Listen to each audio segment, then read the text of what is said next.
Those spending enough time under night sky will eventually see a shooting star, a streak of light that flashes across the sky in less than a second. This is a meteor, a glowing trail caused by the incineration of a piece of celestial debris entering our atmosphere. And don't worry, if you are new to this, we are here to guide you.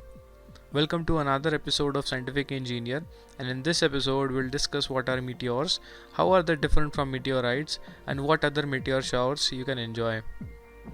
So buckle up for a knowledge ride.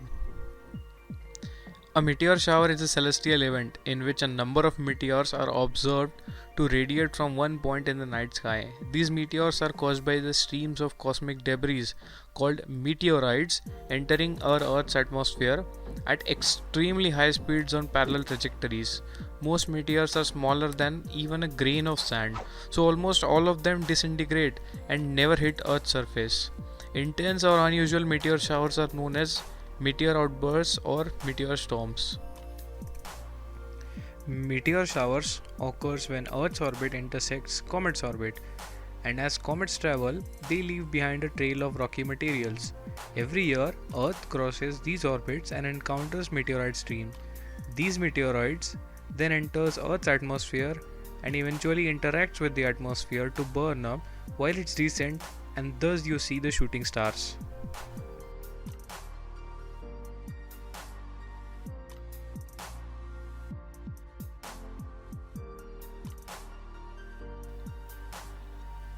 So what's the difference between a meteor, meteoroid and meteorite? Meteoroids are objects in space that range in size from dust grains to small asteroids. Think of them as space rocks. When meteoroids enter Earth's atmosphere at high speed and burn up, the fireballs or shooting stars are known as meteors. And when a meteoroid survives a trip through the atmosphere and hits the ground, it's called a meteorite. So now we know that a meteor is a meteoroid that has entered Earth's atmosphere.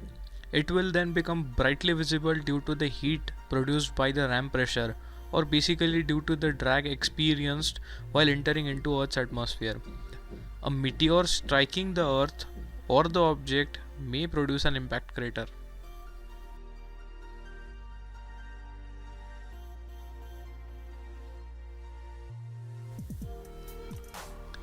Meteor showers are named for the constellation where the meteors appear to be coming from. So for example, the Orionids meteor shower, which occurs in October each year, appear to be originating near the constellation Orion. So if you are planning to take a look at these meteor showers, here are the dates of few major meteor showers. So the viewing times may vary day by day or by 2 days each year, but keep in mind, if the moon is full or near full, you may not see many meteors. In this week, Lyrid meteor shower was visible, and this is how it looked. So we hope that this information was helpful, and stay tuned and subscribe to our channel for more science. See you in the next episode. Happy sciencing!